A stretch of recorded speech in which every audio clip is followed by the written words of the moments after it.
For my under eye bags, should I go with blepharoplasty or fillers? I am 27 years old, and my under eye bags are hereditary. I have tried many products, but my bags are always there and have gotten worse over the years.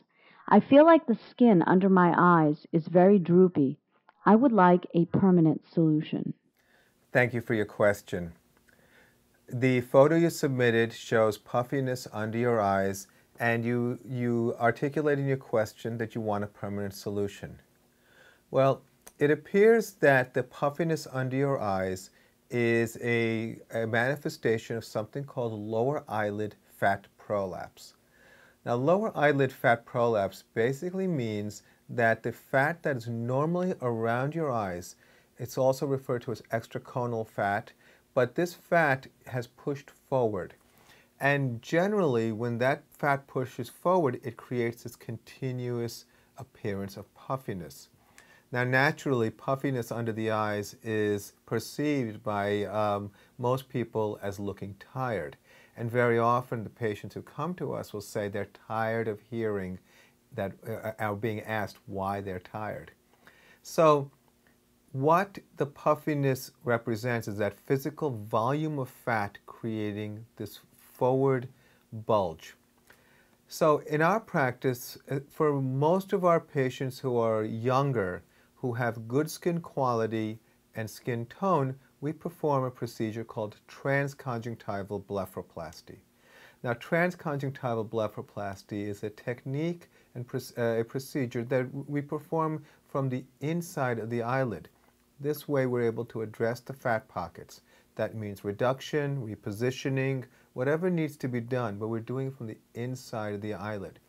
This way, you avoid any external scars, and there is a real preservation as the overall anatomy of the lower eyelid so that it looks very natural.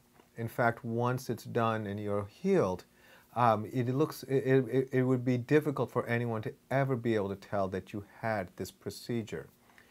In addition, we perform this procedure under local anesthesia with light IV sedation, and so it is a very nice, natural, quick recovery procedure that we developed over time, over the 20 years I've been in practice.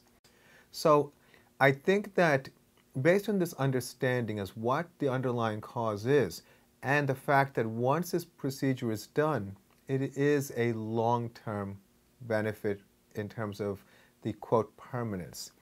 It's important to understand that permanent or long-term is still limited to the natural facial aging changes that occur. And so we can't say that your eyelids will not continue to age, but certainly we can be very confident that the puffy bags that were reduced and removed or addressed and taken care of during your transconjunctival blepharoplasty will not come back. And so properly taking care of your health and doing all the right things that are good for your skin, protecting the skin, etc., will certainly further enhance the benefit of the transconjunctival blepharoplasty. At this point, it's best that you meet with qualified and experienced cosmetic surgeons and meet with somebody who you feel comfortable with, who you're comfortable with the way the procedure is done and the results, looking at before and after pictures, for example, as well as the type of anesthesia. In my practice, we do everything under local anesthesia with light IV sedation, which means we avoid general anesthesia. We limit general anesthesia occasionally to rhinoplasties, but otherwise every procedure is done under local anesthesia. This is head to toe, including facelifts, liposuctions, tummy tucks. So it is it's an added value that I think our patients appreciate, and it's something for you to understand so you can make a decision about not only the surgery, but how that surgery is done so that you get the best experience you can. So I wish you the best of luck. I hope that was helpful, and thank you for your question.